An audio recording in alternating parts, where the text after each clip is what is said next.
Hello friends, তো আজকে রাত্রে ডিনারে নিরামিষ ছোলার ডাল তৈরি করব। তো ছোলাটা লবণ হলুদ দিয়ে কুকারে ওই 4টে মতো সিটি দিয়ে নিয়েছি। এদিকে সর্ষের তেল গরম করে গোটা জিরে ফোড়ন, তেজপাতা আর একটু হিং ফোড়ন দিলাম ওই 1 চিমটে মতো। তারপর একটা মশলা রেডি করেছিলাম, ধনে গুঁড়ো, জিরে গুঁড়ো, একটু গরম মশলা, হলুদ দিয়ে মশলাটা জল দিয়ে গুলিয়ে এই ফোড়নের মধ্যে দিয়ে দিলাম। আর দিয়ে দিলাম 2টো কাঁচা লঙ্কা, টমেটো কুচি। ভালো করে মশলাটা কষিয়ে নিয়ে সেদ্ধ করে রাখা ছোলার ডালটা দিয়ে দিলাম।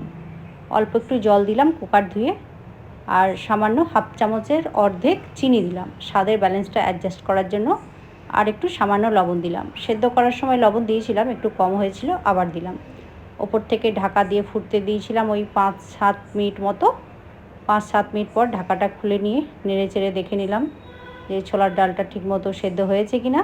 তো সেদ্ধ হয়ে গেছে। গ্যাসের ফ্লেমটা অফ করে দিয়ে কিছুটা পরিমাণ ধনেপাতা কুচি দিয়ে নামিয়ে নেব। তো এখানে আর আমি গরম মশলা দিলাম না, যেহেতু গরম মশলা গুঁড়ো মশলার সঙ্গে দিয়েছিলাম। তো দেখো বন্ধুরা, কত সুন্দর ছোলার ডাল তৈরি হয়ে গেছে, একদম দোকানের কেনার মতো। এদিকে আটাটা মেখে রেখেছি, রুটি করব। তো রাত্রে ডিনারে গরম গরম ফুলকো ফুলকো রুটি বানিয়ে নিচ্ছি। রুটি ছোলার ডাল থাকছে ডিনারে। তো দেখো রুটিগুলো কিন্তু তাওয়ার মধ্যেই সেঁকছি আমি, কত ফুলকো ফুলকো রুটি হচ্ছে বন্ধুরা। তো রুটি হয়ে গেছে, আর এদিকে একে একে সমস্ত কিছু বেলে নিচ্ছি। তো রুটি আমি ওরকমভাবে কাপড় দিয়ে জড়িয়ে রাখি যাতে রুটিটা ঘেমে নরম না হয়ে যায়।